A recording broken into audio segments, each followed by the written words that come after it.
you told your friend you're not okay?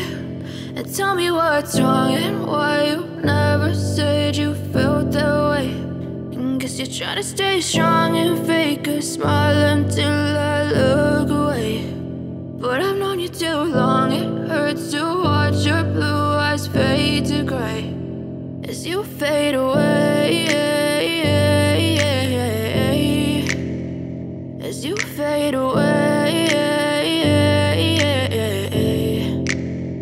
Yeah, I'm about to fade away, cause every time I wake up I feel like it's Monday. Something's going wrong with all the chemicals up in my brain. All of a sudden I don't look at anything the same way. Got a build up of my thoughts sitting in an ashtray. I'm sorry that I'm so inconvenient, okay? Just let me be me and I'll stay out of your way. I can see the way you look at me, I'm such a disgrace. I never really asked to be brought into this place. You wanna love me? Well then baby have a taste. All the highs and the lows, no you'll never be the same. I don't really wanna hurt you but I can't control the pain. If you're sticking by my side maybe we could be okay. Okay, okay, maybe you could be the change I need today. I promise. Ассаламу алейкум, туғандар қандайсыңар? Видео тартпағанға дағы көп болып кетті. Бүгін кішкене видео тартып қойын деп шештім. Что-то сағынып кетсеңер керек.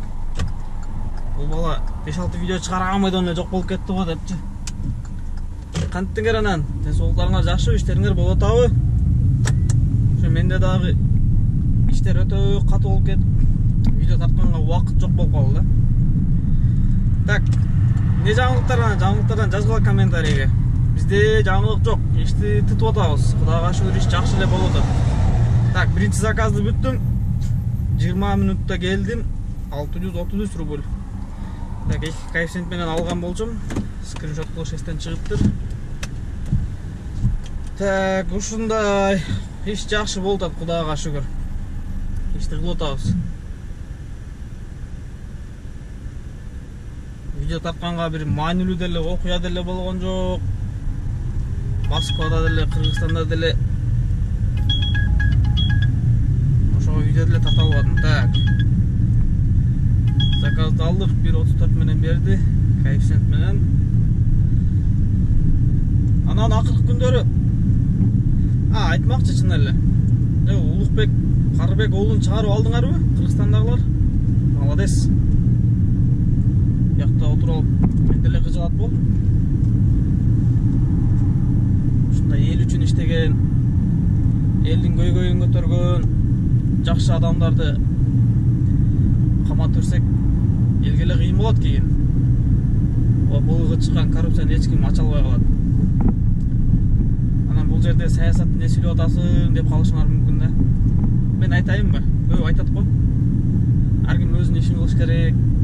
Саясатчы саясатын, такси таксисин, курулушу курулушун кылыш керек деп айтат го.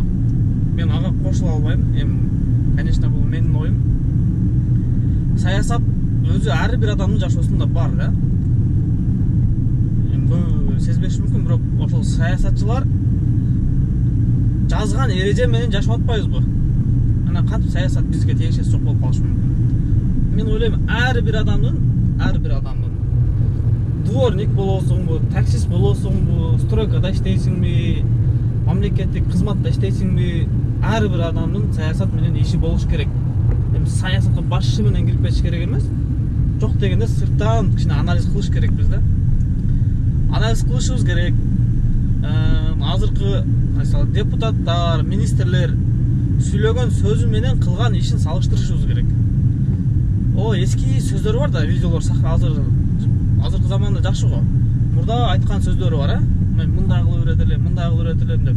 Анан бийлик келгенден ошондой нерсени кылып атабы, кылбай атабы, ошол нерсеге анализ жүргүзүп, кийинки шайлоодо жакшыраагын тандашыбыз керек. Ошон үчүн саясат бул ар бир адамга тиешелүү. Ар бир адам жашоосуна. Ошол депутаттар жазган мыйзам менен биз анан жашайбыз. Ошо кыскасы туугандар. Ошон үчүн бир сыйра анализ кылып, жакшы адамдарды колдоп, бирок жакшы адамдар деле башында жакшы болуп, кийин өзгөрүп кетиши мүмкүн. Адынан деле эч кыжалат болбогула. Главный ар бир адам өзүнүн абийиринин астында таза болуш керек. кеткен болсо, ал нерсени сен билген эмессиң. Макул, бүттү, саясат бүттү бүгүнкү темада. Москвада такси боюнча жаңы закон деп бүт эле жерде жаңы закон жөнүндө сөз болуп атат. Жаңы закон менин оюмча өзгөрбөй туруп окшойт. Ошо жаңы закон кандай кабыл алынса, кудул ошойдон калды окшойт менин оюмча. Себеби орустардын депутаттары дагы каникулга чыгып кетишти. Ал законду өзгөртөбүз деген миштер болуп аткан. Мындай. Ал закон толук иштебейт, кандайдыр бир бөлүгү иштебейт деп өзгөртөт деп атышкан. Бирок депутаттар каникулга чыгып кетти, значит эч кандай эч нерсе өзгөрбөйт. Менин оюмча, билбейм, сентябрда келип эле качан келишет экен Оштан депутаттар, билбейм, ишке өзгөртүрүшпесе. Азырынча ошондой. Анан дагы сөздөр болуп атат. Закон өзгөрбөшү мүмкүн, бирок законду баягы иштетүү ыкмасы, мисалы, сразу эле водительдерге давить этпей, аздан выборочно тандап ушинтип санкцияларды кылып, эгер законду бузсачы, ошентип иштетиши мүмкүн деп атышат. Эми бул блогерлер ошентип айтып атат, орустун блогер таксисттери. Анда көрүп жатырбыз. Так, менин клиентим келди окшойт. Майли, сөздү кийин улантабыз.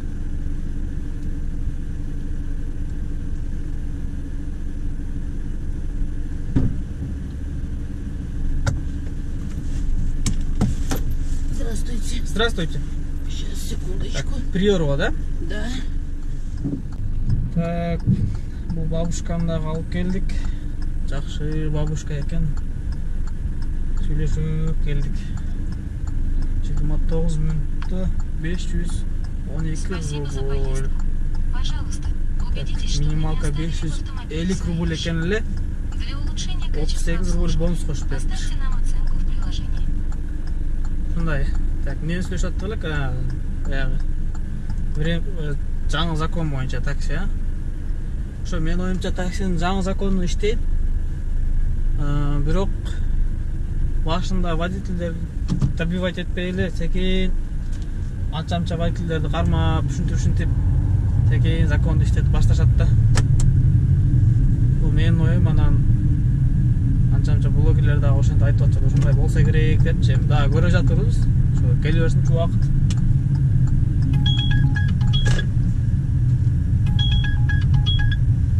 Так, заказ 1.38 менен заказ берди.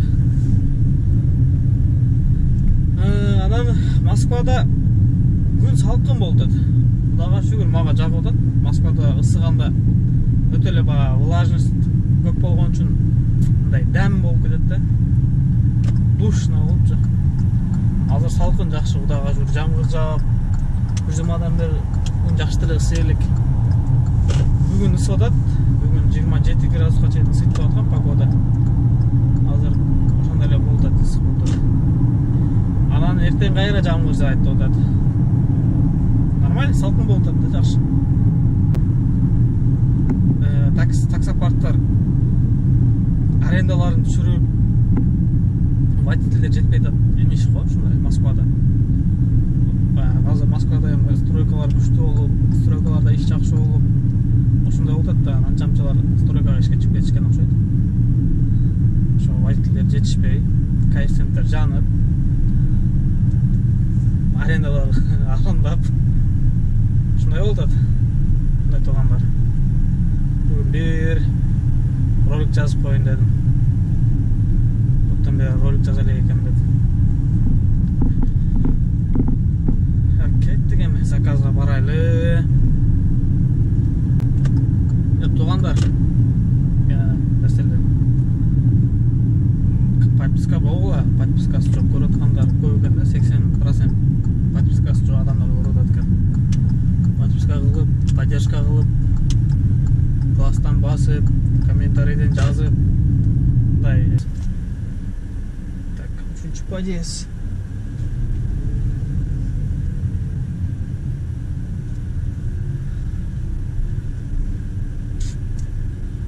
Ана видеодан байкап калдым, мурдум кечке кармай берет экен мен. Менимче жакшы эмес го дейм бул нерсе. привычка болуп калыптыр. Так, жакын эле экен бул заказ. Метрополис торговый центрге барат экенбиз. Азыр мен ошол районда жүрөм да, азыр кайсы метродон жакын жүрөт экем. Ошо Ойковский тарапта эле жүрөм да. Большая Академическая боюнда Москваны билгендер билесиңер да. Так, Новопетровская улица 16А келипмин. Азыр Метрополис торговый центрге барат экенбиз. Оплата наличный экен. Так, короче, заказды алып келдим. 308 рубль болду. 10 минут жүрдүм. 10 минут ожидание болду да. 10 минут ожиданиянын ичинен 7 минут платный болду.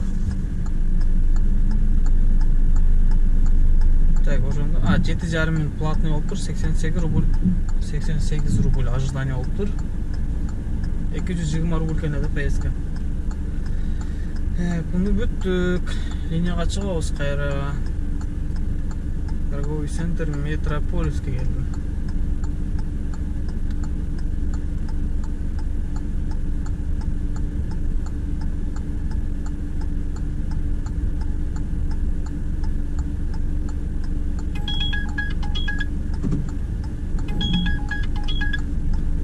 Коэффициент. Ларсеткинен заказ келди. Время подача 2 минут. Кеттик анда.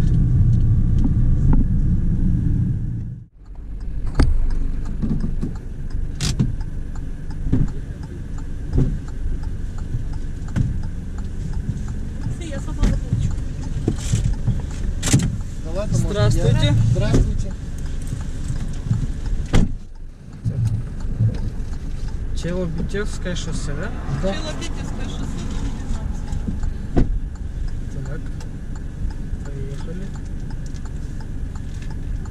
Добро пожаловать. Не забудьте пристегнуть ремень безопасности. Так, ремень пристегните. Поездка по Яндекс.Картам займет 20 минут. Вы тоже пристегните, пожалуйста.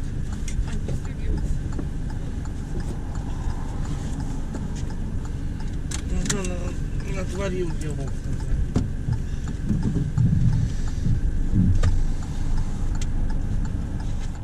Алып келдим. Заказ алып келдим. 949 рубль. Канча минут болду? Көрбөй калдым.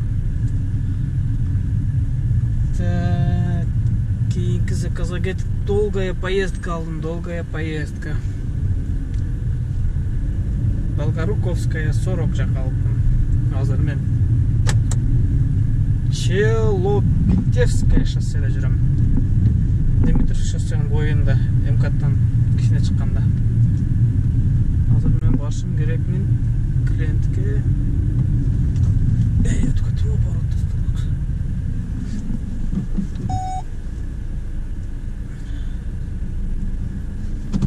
Азыр эжелер менен сүйлөшүп келдим да. Баласы, анан бир таанышы менен салонго чыктыр, автосалонго. Машина алайын деп, өздөрүнүн машинасын сатайын депчи. 2012-жылы Kia Rio экен.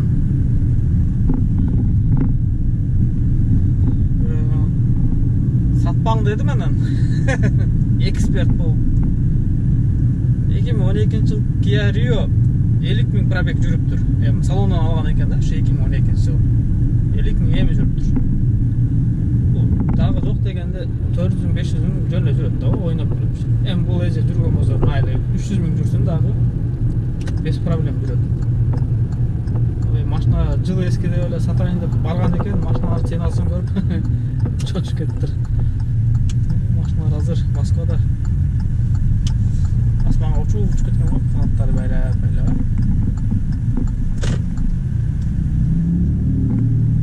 Так, тез кайган экен.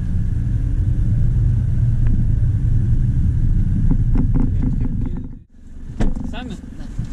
Хорошо. Здравствуйте.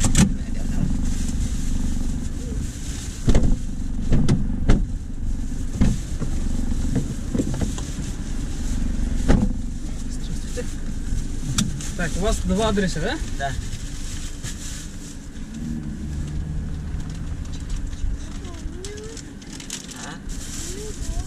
Знаете? Окей. Đây. Cái này nổi chuyện lắm nào.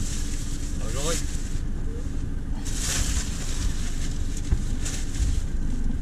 Ôi ạ.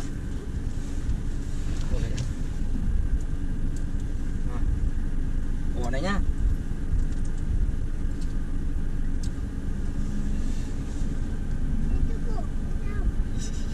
Не.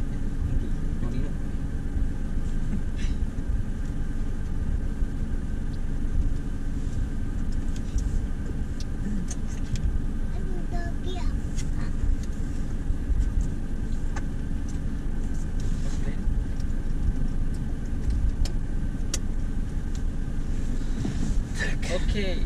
И вы сами тоже пристегнитесь. Так, сначала народное ополчение, да? Потом Краснодарское. Так, уже менин сменам бүтөйүн деп калды. Саат 8:30 болду. Домойду жактым. Азыр Каширское шоссе 65-тонну жанында жүрөм. Почти МКаттын жанында. Югта. Азыр кула калса домойду жактым. Кеттигем ушу менен үйгө көздөп. Акырын. Данный момент айтайлы ана акырын айтам да канча заказ кылганым.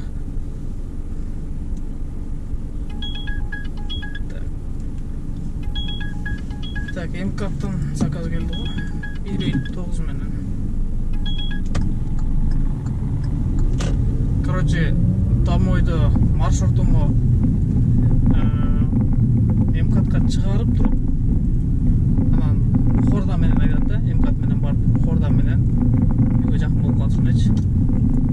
Ошо азыр заказды МКаттан берди. МКатка чыгып заказды алсам, мен оюмча ушу котельник моделин жакы болсо берет да заказды. Көрөбүз, асабай чалтат го. Алло.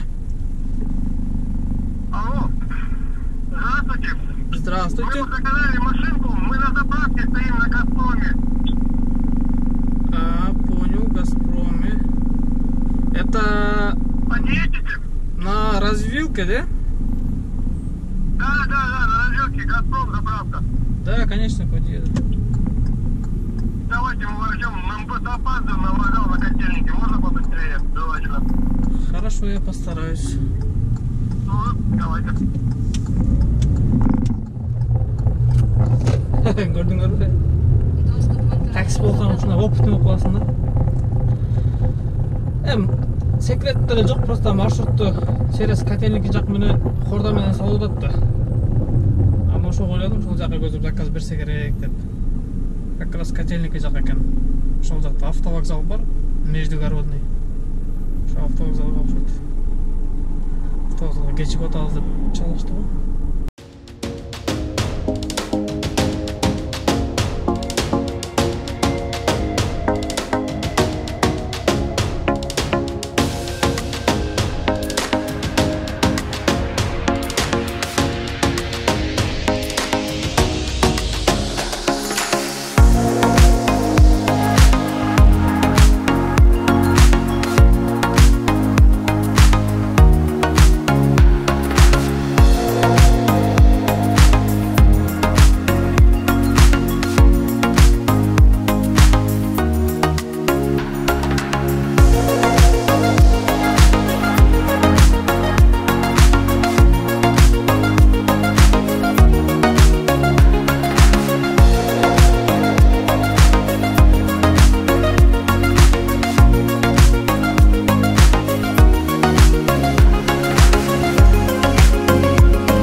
все думают так.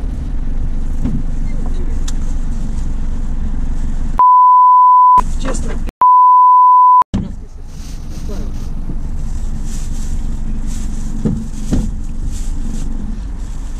Садись.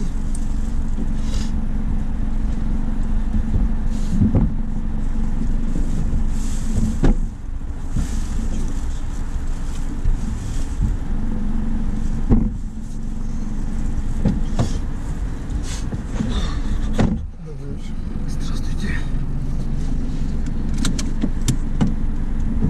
Так, пристегните. Сейчас. Всем прям? Да, всем прям.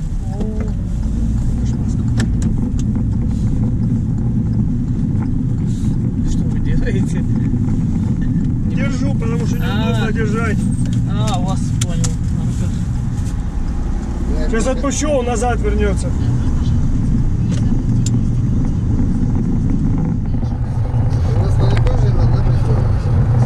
Что? Да.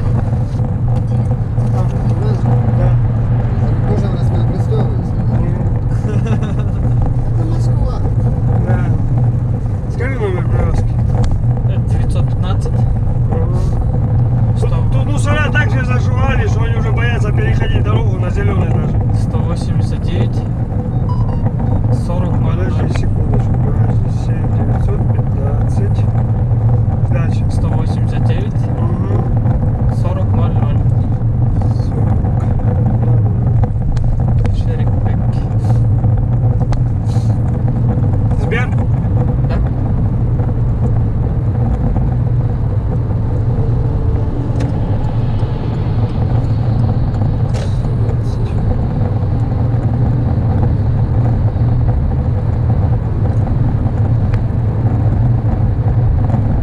Шерик Бек, Бек. Да. Они откуда знают, что у этого машина лицензия нету, что типа... Ну, минивэн увидели, много людей в машине сидит. Поняли, что поездка едет. Едет минивэн, затонированный, надо проверить. Посадка низкая. Они что, дебилы? Они же знают. Это их не хрень. Они ездят вокруг каждый и смотрят такие машины.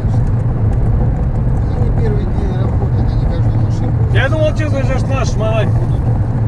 Я думал, за то, что я не пристегнут впереди. Если документы-то проверять, так... Да, я думал, документы проверяли. С камерой, блядь, С камерой подошли, думаю, сейчас будут по камере проверять документы. Понял, отчетность, думаю, блядь. Думаю, ёбаный.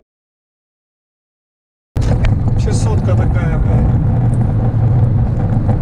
Сумку покажи, а что за ключи, а что за листок карточек у вас, блядь. Ну, Зачем еще это, сумок блядь? нужно, блядь. Давай, не представили, блядь, не показали. Дорога? Да, Алло. ну, там же просто опасно. Да ты охренеешь, блядь, я выехал. Едем по трассе, догоняют нас гаишники, прикинь, полная машина. Прижмитесь, прижимаемся. Выходят, цепляют камеры на себя. В разных формах. Слышишь меня? Подходят, останавливают, подходят к нам с разными камерами, разных одеждах, со звезд. Говорит, а как вы здесь оказались? А нас 7 человек в минивэне сидит. Пацан один берет, ляпает, говорит, наедем РФ, нашли поездку, заплатили 4000 человек и едем. У типа забрали 1,5 часа, решал, не решил, забрали машину, мы вышли, нам стояли, сейчас вызвали такси и едем на другую машину. Алло. Ну еду на такси сейчас к другому метро. Мы ехали за 3000, а сейчас нашли по 5000 человека. Сколько километров? 1050. Понял? А ты где? Да, сейчас еду, подъезжаю к минивэну к другому и сажусь, выезжаю 10 минут. Рая печень.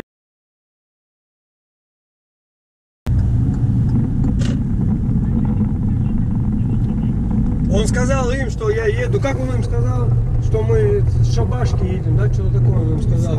Короче, водитель нормально сказал, а эти пошли открывать двери, понял? Открыли двери к пассажирам, а его не подпускают. Говорят, а вы как здесь оказались?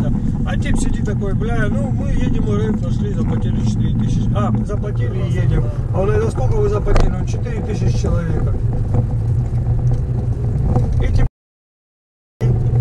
тип в ахуе.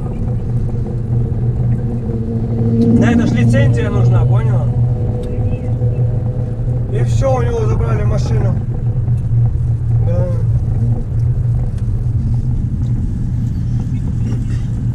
Да, нормально.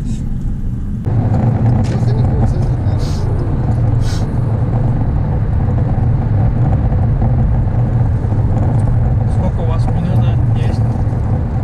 В 9:30. Ну, достаточно. 5000, прикинь. Мы сейчас за 3 ехали, сейчас за 5 пришли. С человеком. Тоже Блаблакар там? Да. 2000 вообще обычно ездил с Ростова сюда, отсюда в Ростов. 2500 максимум, сейчас 5. А некоторые пишешь все такое, а вы на карту идите, перекиньте.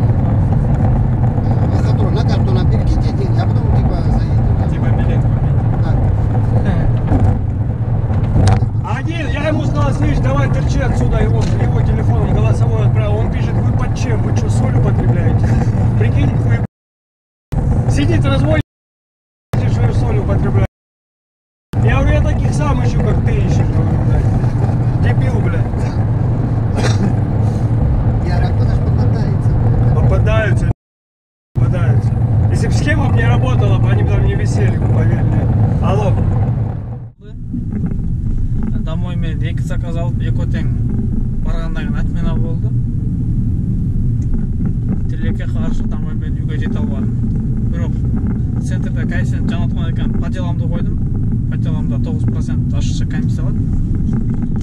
По делам менен город Долгопрудныйға келіп қалдым. Город Долгопрудный. 1,9 коэффициентпен алдым бы, есімнен шығып қалды.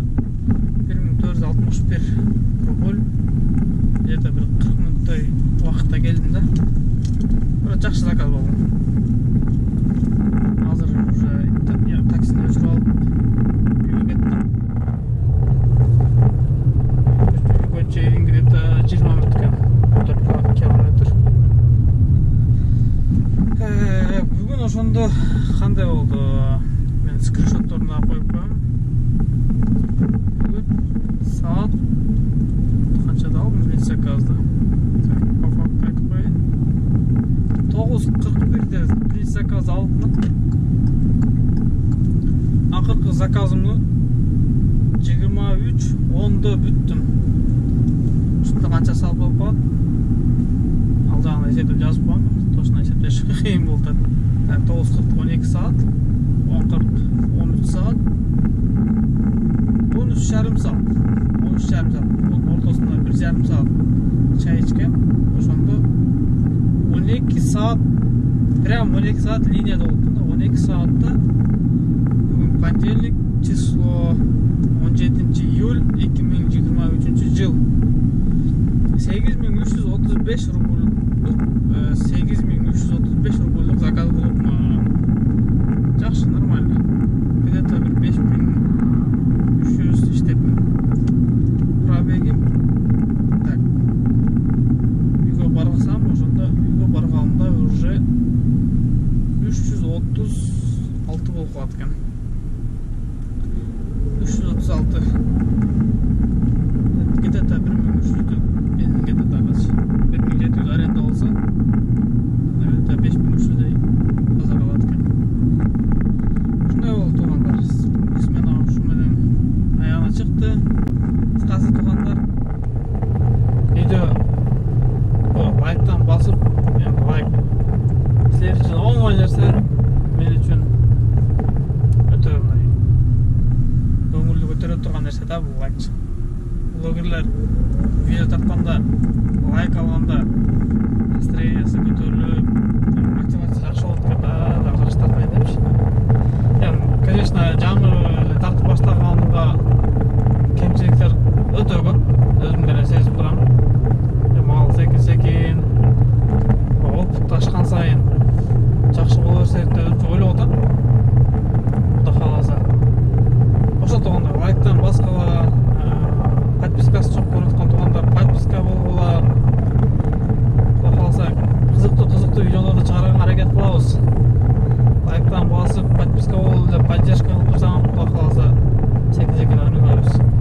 Sizlerдің жардамы бар менен да. Мен өзім жалғыз. Sizler жоқ болсаңдар, мен подписчик